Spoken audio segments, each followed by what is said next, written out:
Hola, buenas tardes, bienvenidos. Estamos transmitiendo para ustedes desde Caficón, iniciando el año, esperando que el año pasado pues, se hayan cumplido todas sus expectativas, todo lo que de alguna manera, todos sus deseos hayan sido cumplidos y como siempre, pues esperamos que los que no se cumplieron los volvemos a meter y volvemos a esto. Entonces ahora aquí la idea es esto, pues vamos a, no esperemos a muchos, uno por uno, como nos están,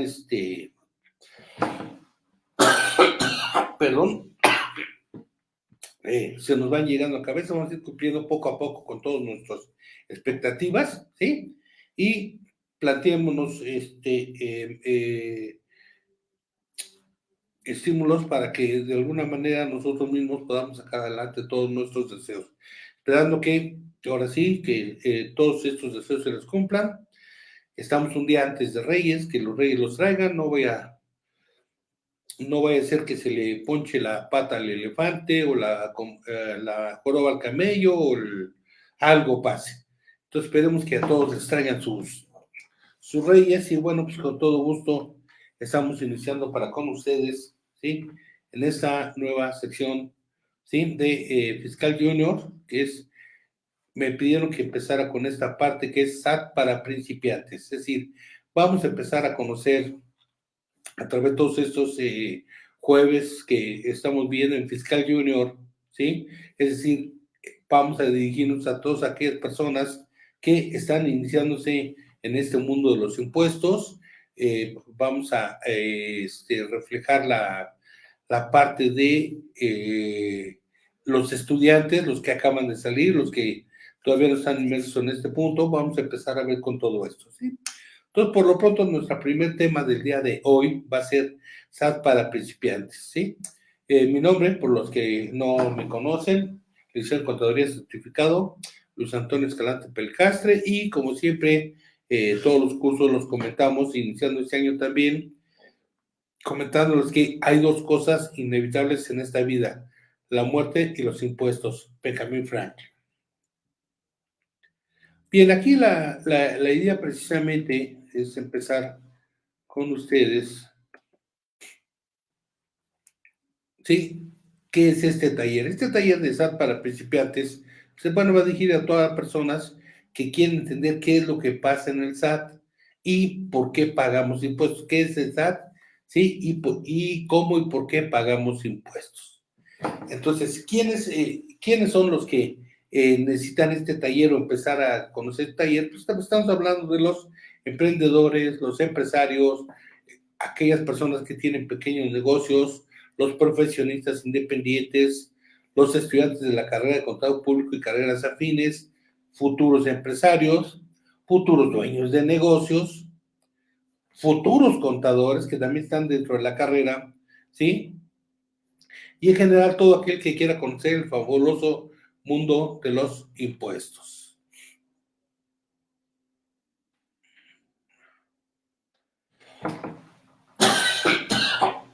Perdón.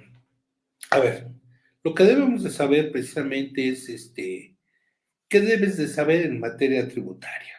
A ver, pues lo primero que tenemos que entender, ¿sí? Que toda la materia tributaria está regida por un derecho tributario, ¿sí? Dentro del derecho tributario están lo que son los impuestos. A ver, la primero que tenemos es, como todo impuesto, toda imposición, de ahí viene la palabra impuesto, ¿sí? Nos imponen el pagar, el contribuir, ¿sí?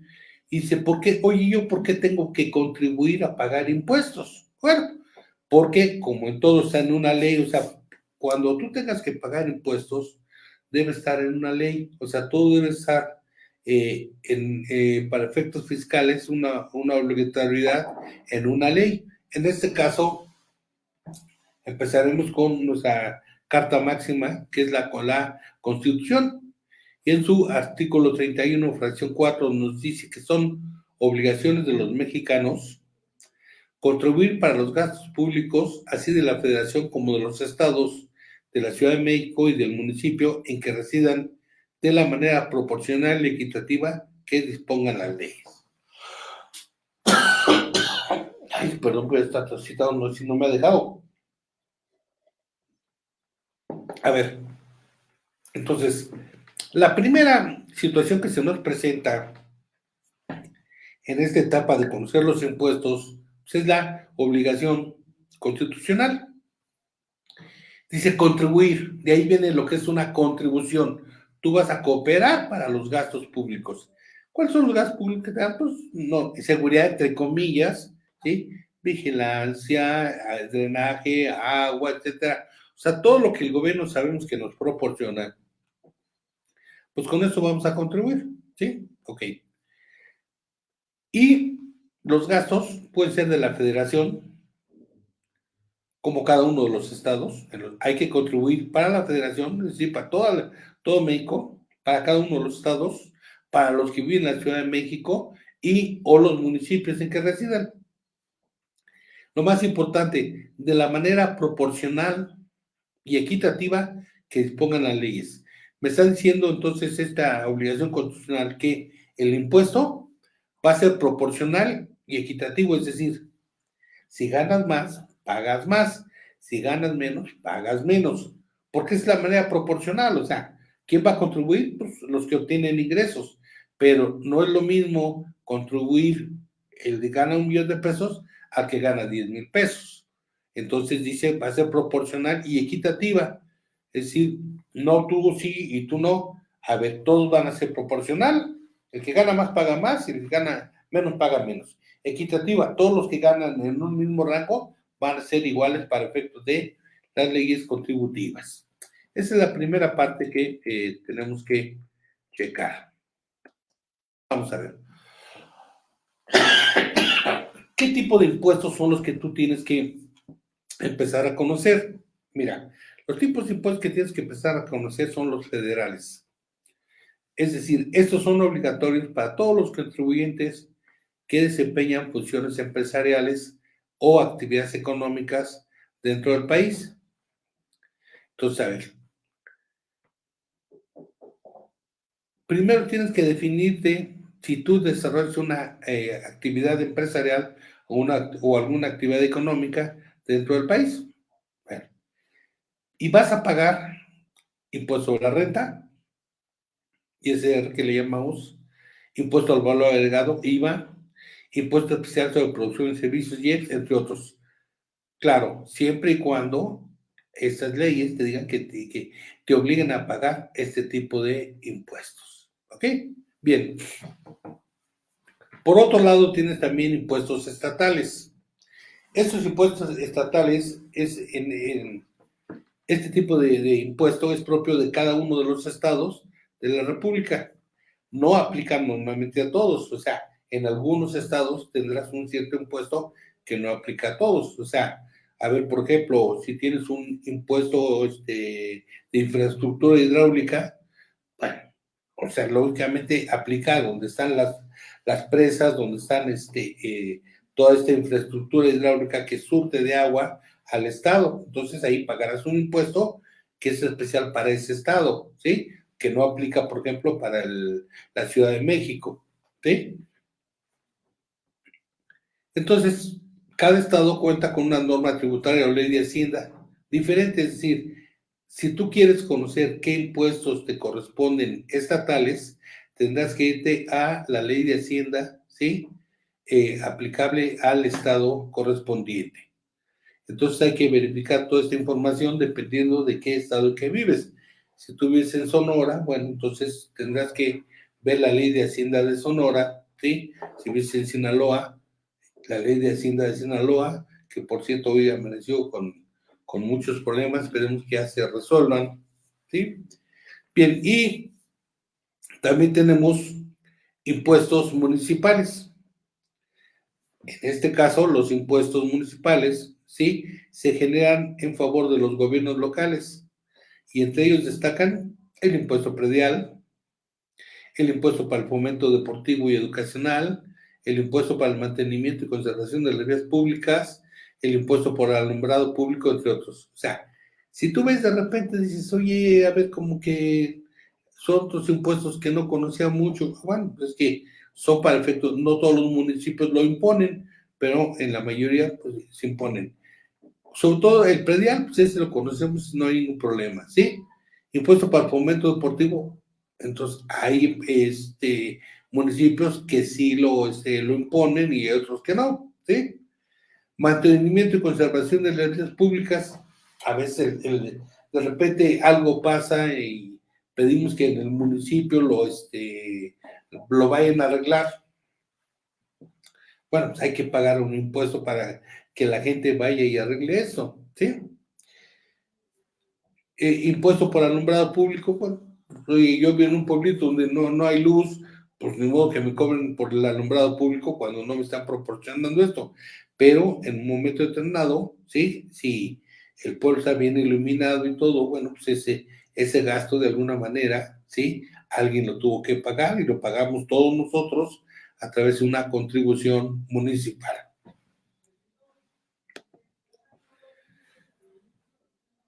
Aquí hay que checar conocer cuándo es un impuesto directo y cuándo es un impuesto indirecto.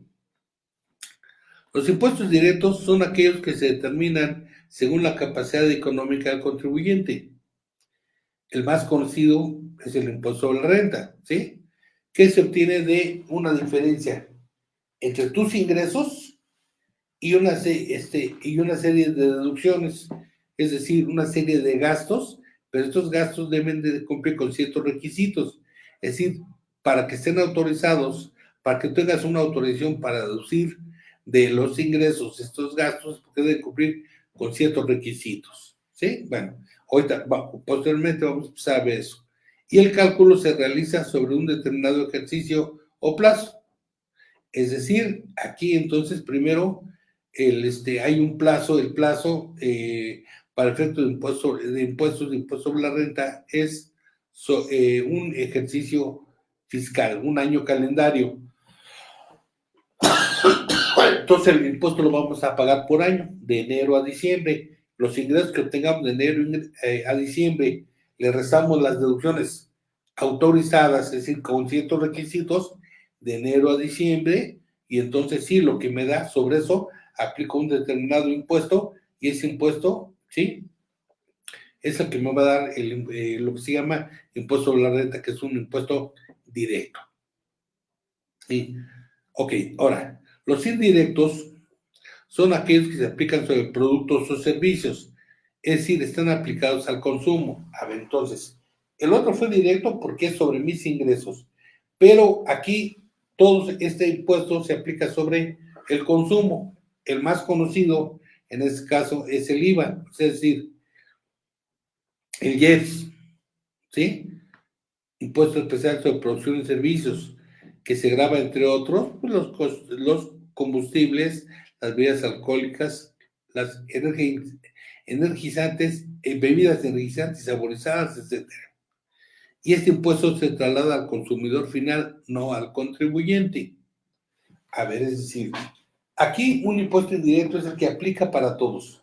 Si tú seas sujeto o no de impuestos sobre la renta, tú siempre pagas un IVA.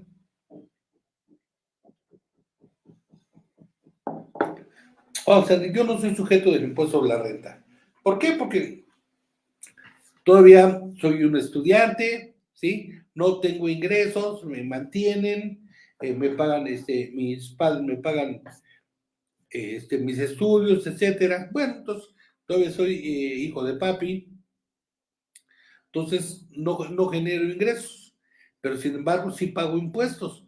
¿Por qué? Porque cuando yo voy a comprar algún producto que necesito, me van a aplicar el IVA. Es decir, si yo voy a comprarme un pantalón, es el importe del pantalón más IVA. Ahí estoy pagando un impuesto, ¿sí? Una camisa igual, siempre voy a pagar el importe de la camisa más un impuesto al valor agregado, que es el IVA, ¿sí? Y en el caso de que yo consuma bebidas alcohólicas, esas ahí graban otro impuesto que es impuesto especial sobre producción de servicios, que ya viene incluido en el precio, ¿sí? Bebidas energizantes y saborizadas también.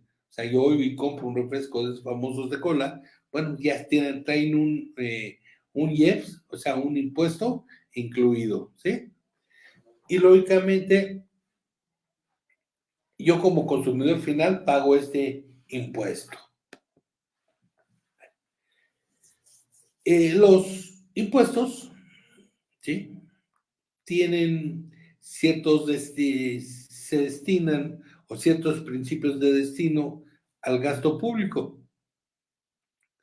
Entonces, para poder cubrir los gastos públicos del Estado, todos estos gastos, lo que eroga el Estado para efectos de tener una gobernabilidad, ¿sí?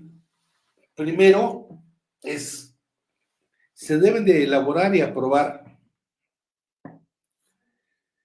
en un presupuesto de egresos anual, es decir, a ver, ¿cuánto necesita el estado de gastos? Sí, a ver,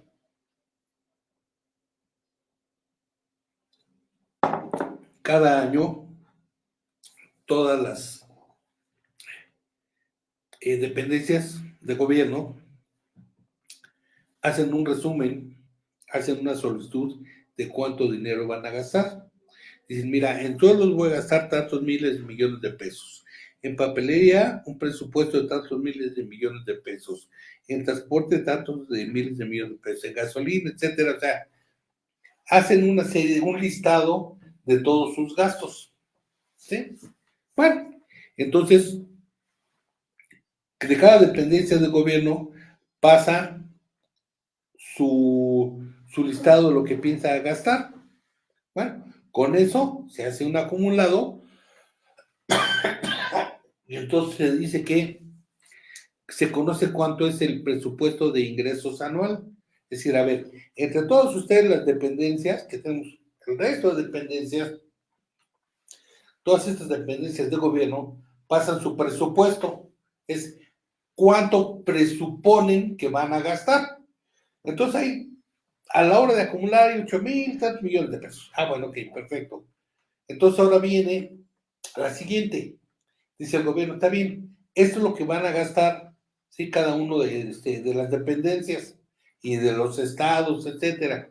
Ah, bueno, ahora, ¿de dónde voy a conseguir ese dinero? O sea, el estado tiene que ver de dónde va a sacar ese dinero porque es con lo que van a gastar los contribuyentes. Ah, bueno, entonces en este caso le decimos, ¿sabes qué? Vamos a hacer una ley de ingresos de la federación. Y en esa ley de ingresos de la federación, entonces en un momento determinado voy a poner de dónde voy a obtener ingresos para poder cubrir ese presupuesto de ingreso anual. Lógicamente, este presupuesto de ingreso anual pues está en discusión, está a aprobación, sujeto a aprobación. No nada más, yo quiero 20,000 millones de pesos. No, no, espérame. O sea, demuéstrame que sí los vas a gastar y que sí los vas a aplicar, etcétera, etcétera. ¿Sí? Ok. Entonces, ¿qué es lo que pasa? Que ya en un momento determinado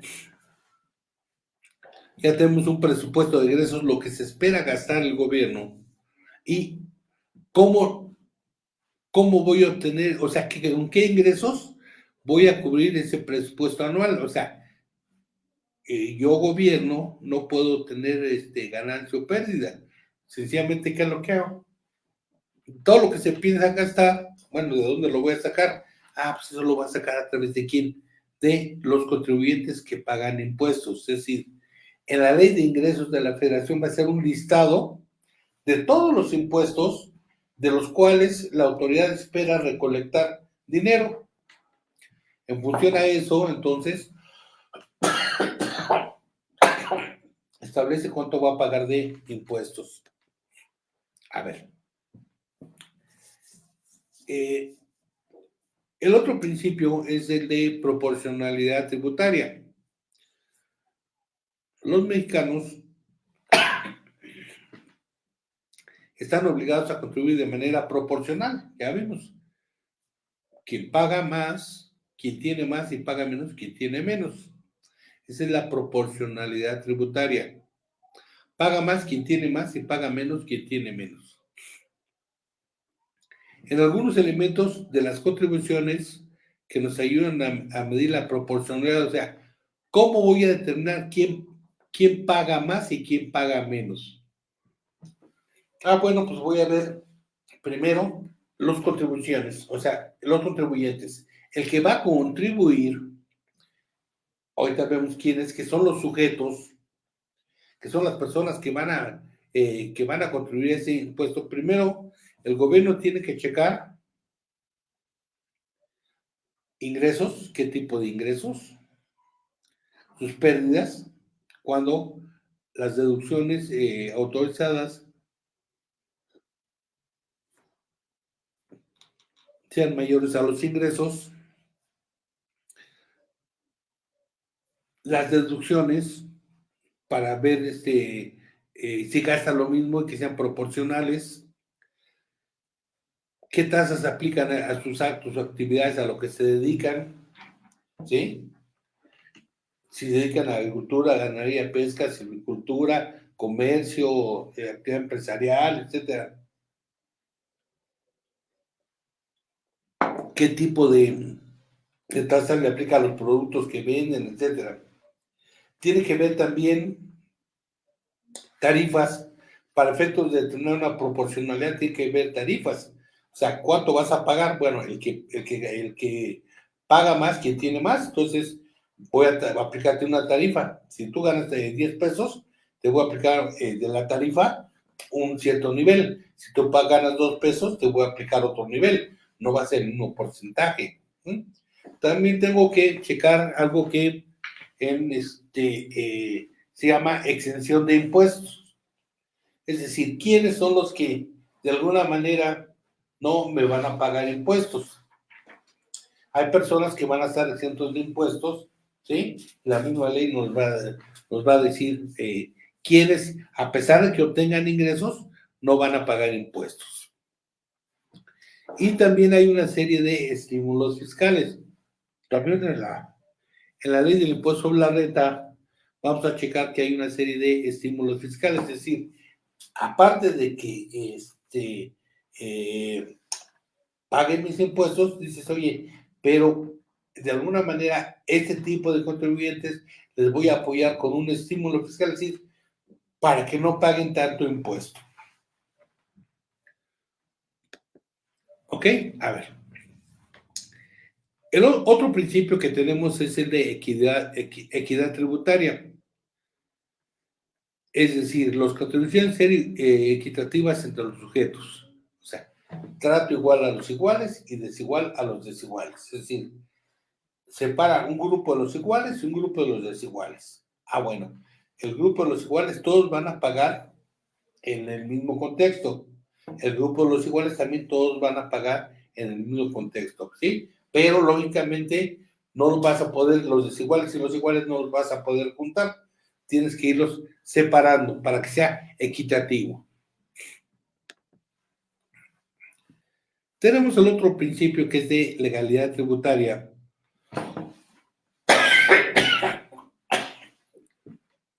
Y este principio de legalidad tributaria es una reserva de ley, es decir, toda contribución debe estar establecido en ley. Entonces, primero, tú tienes que contribuir con un impuesto, debe estar una ley que te diga en qué momento o cómo y por qué estás obligado a pagar ese impuesto. Entonces, de entrada, principio de legalidad tributaria es toda contribución debe estar establecido en una ley. ¿Ok? Y la ley debe seguir un proceso de creación. Es decir, a ver, esta ley ¿y quién la emite? ¿Quién es esto? A ver, esta ley no es porque, es que por ley me tienes que pagar impuesto porque tú consumes refrescos de cola. A ver, espérate, ¿dónde dice que yo tengo que pagar un impuesto? Y si consumo un refresco de sabor, ¿te pago otro impuesto o no te pago impuestos? Y si consumo agua en lugar de refresco de cola, ¿te pago no impuestos? Pues No es que alguien me diga, y ahora voy a salir una ley para que me pagues impuestos. No, la ley lleva un proceso, ¿sí? De creación, ¿sí?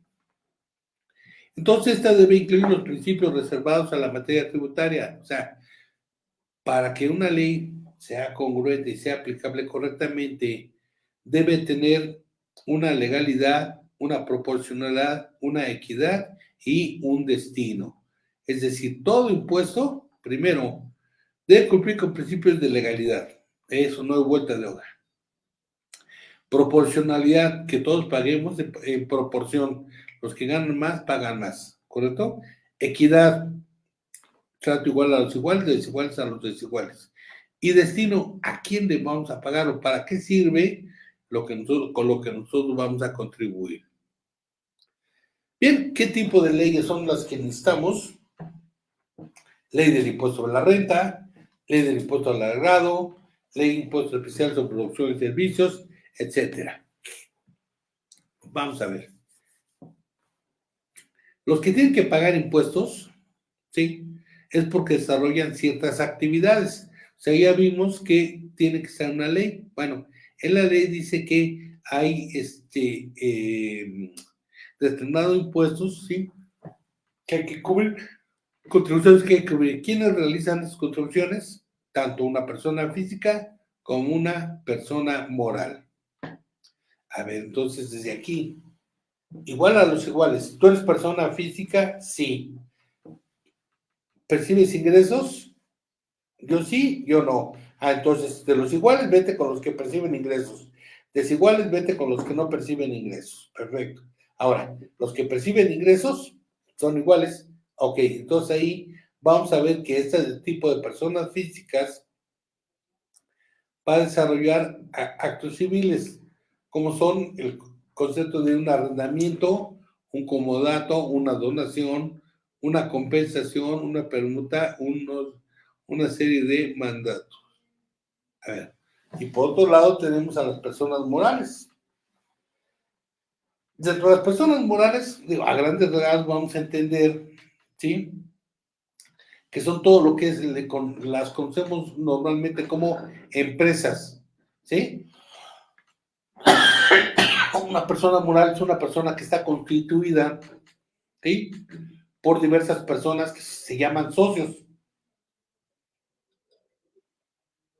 Ah, bueno, pues estas personas morales que son independientemente de la característica de las personas que la integran, también pueden desarrollar actos civiles. Se pueden dedicar al arrendamiento, pueden tener un contrato de comodato, pueden hacer una donación, pueden efectuar compensación, que es un acto civil, pueden hacer una permuta entre varias personas morales y puede haber un contrato de mandato, que son actos civiles, que estos actos civiles generan que desarrolle actividades que le llamamos empresariales.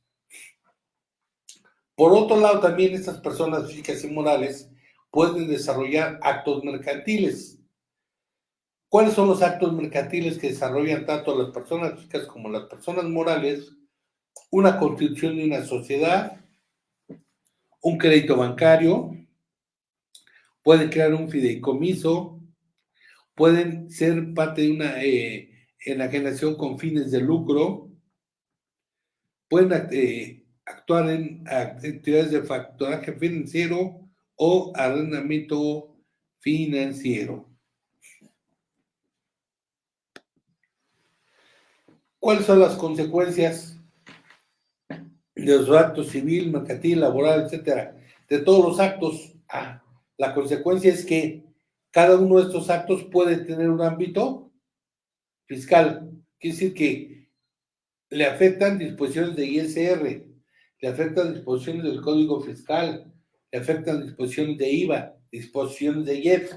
Es decir, a estos actos o actividades mercantiles les afectan, ¿sí? Una serie de disposiciones, que puede ser el ISR, el Código Fiscal de la Federación, el IVA y el IEPS.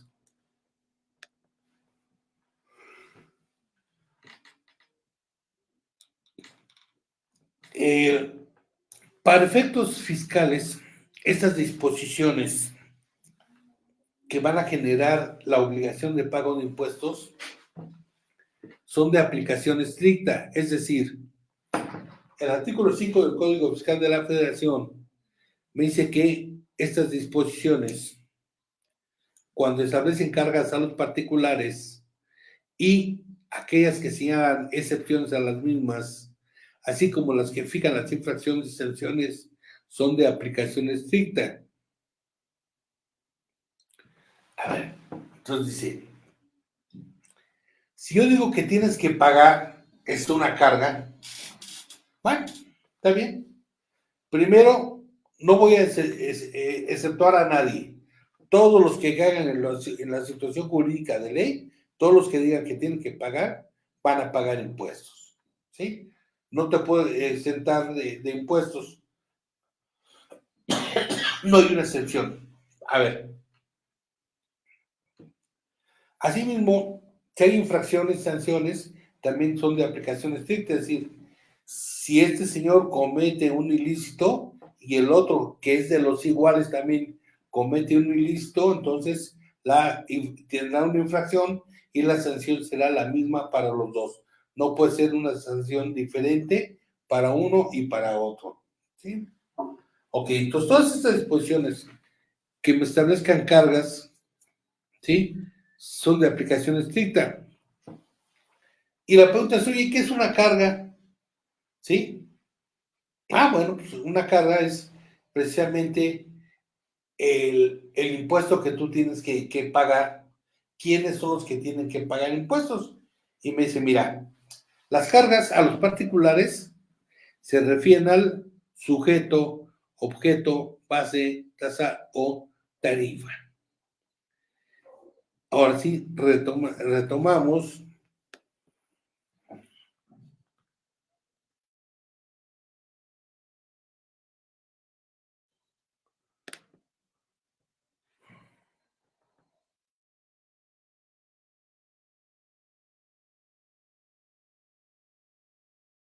Ok, retomamos. Me dice, a ver, oye, yo soy sujeto, yo soy una persona que va a pagar impuestos. Ya vimos, si realiza un acto civil o un acto mercantil, hay una consecuencia en ISR. Perfecto, a ver. Y entonces me tengo que ir a la ley del ISR y ahí me tienen que decir, soy sujeto. Y ahí me dice, si tú percibes ingresos, eres sujeto. Perfecto. Entonces ahí me dice, ok, para que sea de aplicación estricta es, dime si soy sujeto. Sí. Por lo tanto, entonces ahí al ser sujeto tengo que ser, si soy sujeto, ¿sí? O no soy sujeto.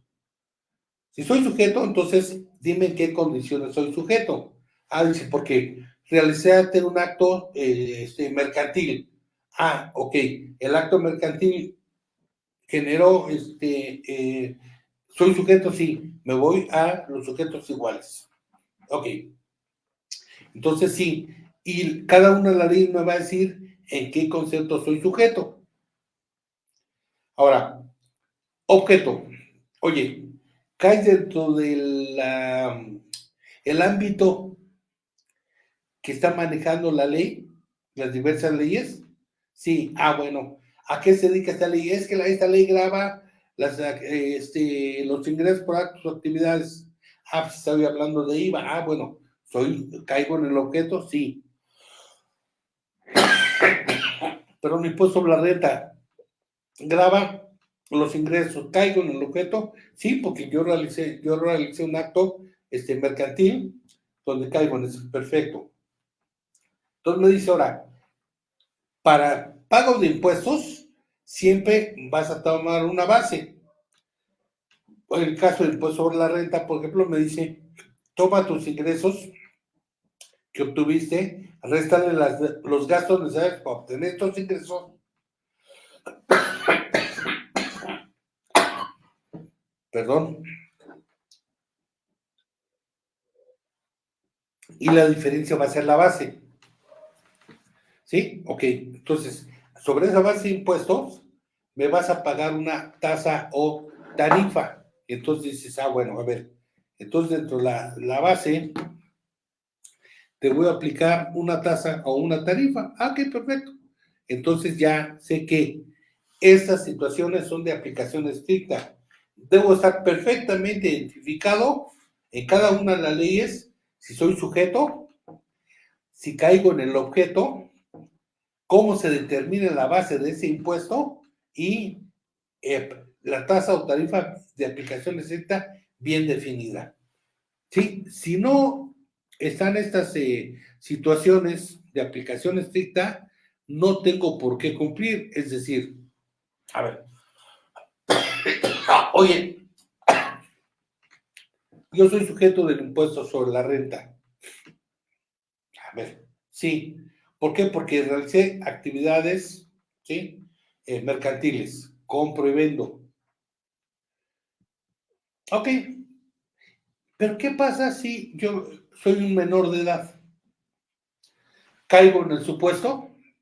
Si no tienes, si vendiste algo, pero no con una especulación comercial, no caigo. Entonces, por lo tanto, no es una actividad mercantil. Entonces, ahí no sería sujeto. ¿Sí? Oye, el objeto de la ley del ISR es grabar los ingresos. O tuviste ingresos, ¿no? Entonces, no soy sujeto. Es decir, tengo que identificarme perfectamente cuándo soy sujeto, si caigo en el objeto, lógicamente bien definida cuál es la base sobre la cual voy a pagar y la tarifa que me voy a aplicar. Si alguna de estas situaciones no está bien definida, entonces por lo tanto no soy sujeto del impuesto correspondiente. ¿Ok? Bien, vamos a... Esto fue una pequeña introducción, ¿sí? Que tuvimos para con ustedes de lo que son las disposiciones. Ok, vamos a ver algunas definiciones que es necesario que nosotros entendamos para que empecemos a adentrarnos un poco en las disposiciones fiscales. Y un primer concepto que te va a aparecer siempre es el SAT. Y la pregunta de, oye, ¿qué es el SAT? Ah, pues son las siglas del Servicio de Administración Tributaria. ¿Sí? ¿Qué es esto? Es un órgano de la Secretaría de Hacienda y Crédito Público. Este tiene un carácter de autoridad fiscal porque es el encargado de la planeación y cobro de impuestos, así como el control de ingresos fiscales y en general de la aplicación y vigilancia del cumplimiento de las leyes fiscales. Es decir, a ver, el SAT, el que se va a encargar es la autoridad que se va a encargar de llevar un control de quién tiene ingresos, qué tipo de ingresos, si pagó o no pagó, ¿sí? Y va a ver la verificación, ¿sí? De todo lo que la Secretaría de Hacienda y Crédito Público establece como contribuciones. Bien. Entonces, cuando hables del SAT, ya sabes que el SAT, ¿sí? Es el que va a vigilar tus ingresos, tus deducciones y que hayas cumplido con las diversas disposiciones fiscales. Otro concepto que también es importante que empieces a conocer es el concepto tributo, ¿sí?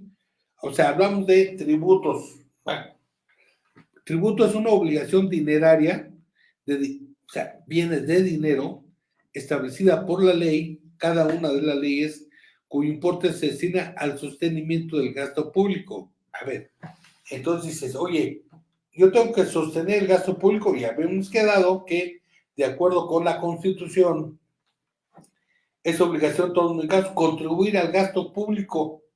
Ah, bueno, entonces para sostener el gasto público, yo tengo que contribuir. Entonces, ¿cómo voy a contribuir? A través de un donativo, de una cantidad. De esa cantidad en dinero se llama tributo, ¿sí? O sea, yo tengo que contribuir con dinero para efecto del sostenimiento del gasto público.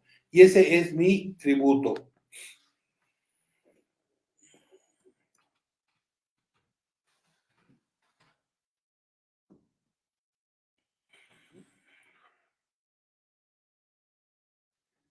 Espérenme. Ok. Sí, creo que me brinqué una. Sí. Autoridad. Para efectos fiscales es el SAT, o sea, ese servicio de administración tributaria es la autoridad. Y normalmente saben que la autoridad es quien tiene la responsabilidad de aplicar las leyes fiscales. Entonces, hay un momento determinado, siempre debe haber una autoridad que es el que se encargue del cumplimiento de las leyes fiscales, y en este caso es el SAT, ¿sí? Y el SAT, lógicamente, controla a las personas, tanto físicas como morales, pero igual que estas personas físicas y morales, contribuyan de manera proporcional y equitativamente al gasto público. O sea, dar cumplimiento a lo que maneja la Constitución, ¿sí? De contribuir al gasto público de la manera proporcional y equitativa. El SAT tiene la responsabilidad de aplicar las leyes que cumplan con esto, ¿sí? Ok. Asimismo, verificar, ¿sí? Fiscalizar, revisar, ¿sí? Auditar a los contribuyentes para que cumplan con lo que estamos establecido, con la contribución proporcional y equitativa, ¿sí?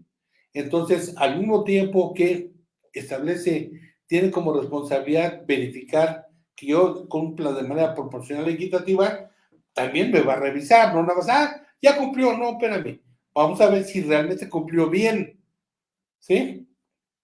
¿Y cómo van a verificar si cumpliste bien? Pues verificar que cumplas con las disposiciones de leyes y reglamentos, ¿sí? Y lógicamente me dice, y te voy a facilitar e incentivar el cumplimiento voluntario de dichas disposiciones. Es decir, te voy a dar una serie de reglas para que sea fácil para ti cumplir de manera voluntaria con dichas disposiciones. También yo como autoridad SAT, ¿sí? Me voy a encargar de llevar un control de todos los contribuyentes y lógicamente de los que no cumplan, imponer las sanciones previstas, donde en otra ley que se llama Código Fiscal de la Federación. Es decir, yo SAT voy a ser la autoridad suprema para efecto de establecer, aplicar las leyes fiscales. Y al aplicar las leyes fiscales, yo te voy a verificar, te voy a revisar, o sea, lo que le llamamos auditar, ¿sí? Para que cumplas con las leyes, con lo que dice cada una de las leyes, su reglamento. Lógicamente, te voy a dar ciertas facilidades para que tú entiendas cómo vas a cumplir voluntariamente con esas disposiciones, ¿sí?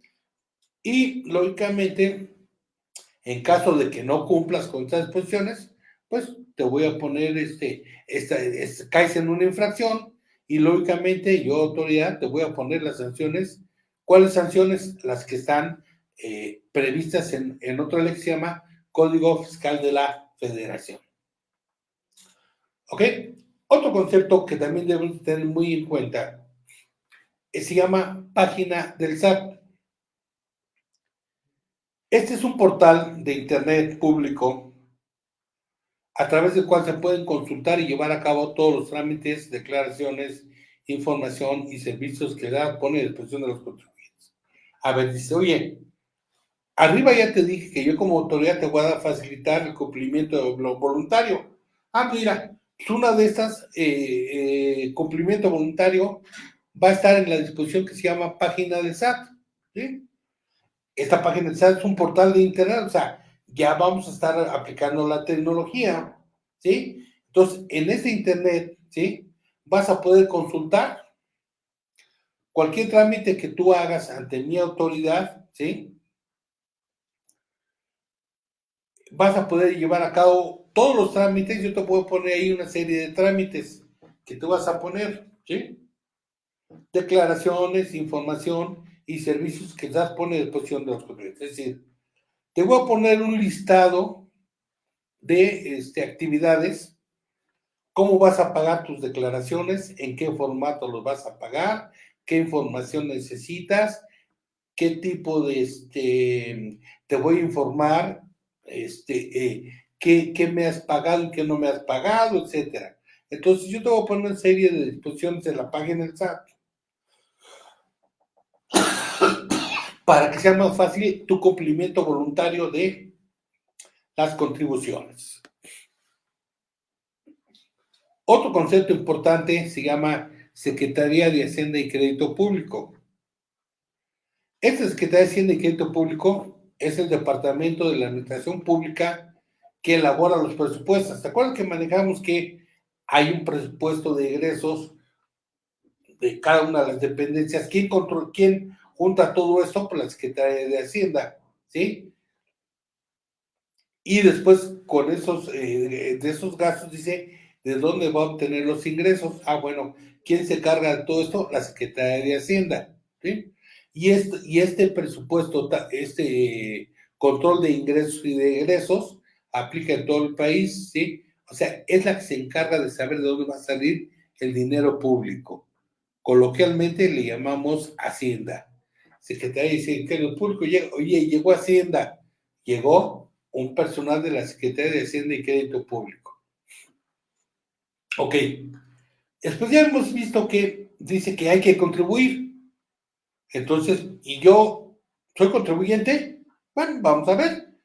Si eres una persona física o una persona moral que realizaste actividades por las cuales obtuviste un ingreso, y este ingreso está obligado al pago de contribuciones, entonces sí eres contribuyente. Entonces eres contribuyente, ¿sí? Siempre y cuando estés señalado como contribuyente en las diversas leyes fiscales vigentes. ¿Ok? Bien. Ahora, ese contribuyente, hablamos de persona física o persona moral. ¿Quién es la persona física? Pues mira, esta persona física es el ser humano con derechos y obligaciones determinados por las leyes. Utiliza su nombre propio o de pila. A ver, es decir, yo soy una persona física porque soy humano. Perfecto. Ok. Ahora la pregunta, ¿tengo derechos? Sí, desde los derechos humanos. ¿Tengo obligaciones? Esas obligaciones tienen que estar en una ley. Entonces hay una ley que me va a obligar, sí, o que tiene obligaciones para mí como persona física. Entonces en ese caso, sí, ok, perfecto.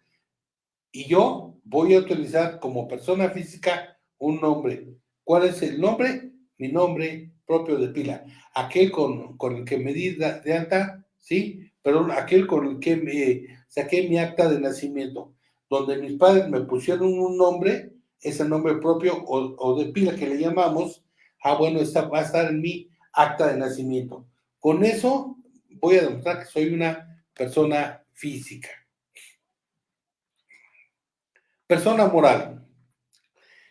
Es el conjunto de personas que se unen para la realización de un fin determinado. Son figuras creadas por el derecho. Entonces, a ver, entonces una persona moral, para que pueda existir una persona moral, debe ser creada por un derecho. ¿Ok? Entonces, este derecho que les da, les otorga una facilidad para tener capacidad de derechos y obligaciones. Es lo que comúnmente, sí, las conocemos como empresas y se reconocen por su denominación social. Entonces, para efecto de empresas tenemos sociedad anónima, sociedad comandita simple, sociedad comandita por acciones, sociedad cooperativa, sociedad de consumo y ahorro y préstamo, etcétera. O sea, es una serie de conocimientos que debo de tener, ¿sí? Para ver si fui creada por el derecho. Otro concepto también es importante que son impuestos. Hemos estado hablando de los impuestos, imposición, impuestos. Bueno, pues vamos a definir que el impuesto es una contribución. A ver, entonces ya, impuesto es una contribución. O sea, tú tienes que contribuir de manera proporcional y equitativa. Entonces, ¿cómo voy a contribuir? Pues a través de un impuesto, ¿sí? Este está establecido en una ley y nos dice cuándo deben de pagar las personas físicas y personas morales que se encuentran en la situación jurídica o de hecho prevista por la misma ley. Es decir, para que yo contribuya de acuerdo con lo que vimos en la Constitución, ¿sí? Debe estar establecido la situación jurídica, que yo caiga en la situación para que de alguna manera, ¿sí? ¿cómo se llama? Verifique que caí en una situación de hecho prevista por la ley. O sea, si no está en una ley, no soy sujeto del impuesto. No tengo por qué cumplir con esa contribución. Pago de impuestos. Es la obligación que tienen las personas que realizan alguna actividad por las cuales obtiene ganancias de contribuir al gasto público que realiza el gobierno. Entonces, a ver, otro concepto importante es el pago de impuestos. ¿Qué es el pago? La obligación. Cuando yo tuve ingresos, obtuve un impuesto, me hicieron un cálculo. Bueno, ese impuesto ya es contribuir. ¿A dónde lo voy a pagar? Pues voy a pagarlo, sí. Entonces, de acuerdo con mis ganancias. Entonces, en un momento determinado, ese es mi pago de impuestos. ¿Ok?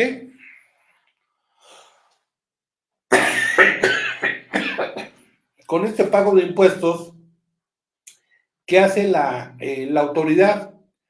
Bueno, pues con ese pago de impuestos nos proporcionan todos los servicios y proyectos que se necesitan para nuestro bienestar. Hospitales, escuelas, servicios de agua, drenaje, alumbrado público, etcétera. Porque mis impuestos son para eso, para que el gobierno me proporcione este tipo de servicios. Lógicamente, oye, ¿cómo lo voy a pagar? ¿Te acuerdas que te dije en otra definición que era que te iba a dar un formato o facilidades? Pues mira, te voy a dar un formato, una facilidad que va a estar en la página del SAT, ¿sí? Para que con ello tú lleves de una manera más sencilla y ordenada, ¿sí? El pago de impuestos. Y cuando yo te dé ese formato, te voy a dar una línea de captura, es decir,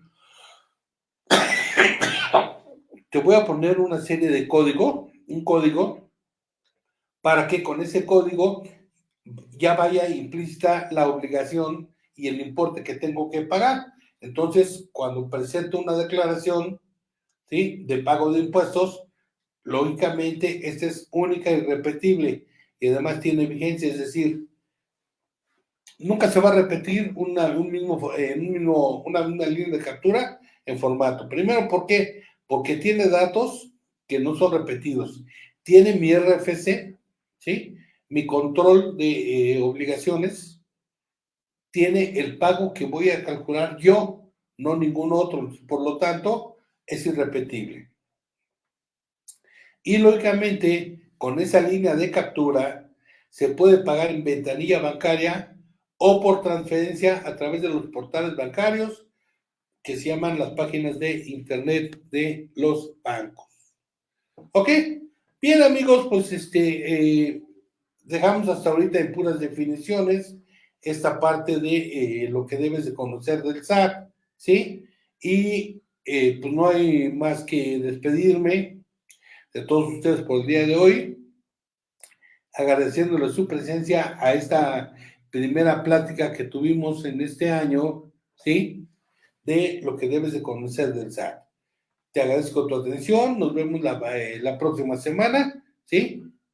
Con todo gusto y deseándote que este año se cumplan con todos tus deseos. Todavía estamos a tiempo, que el día de hoy te traigan tus juguetitos los Santos Reyes para que de alguna manera estés contento y esta felicidad nos dure todo el año. Gracias y hasta la próxima.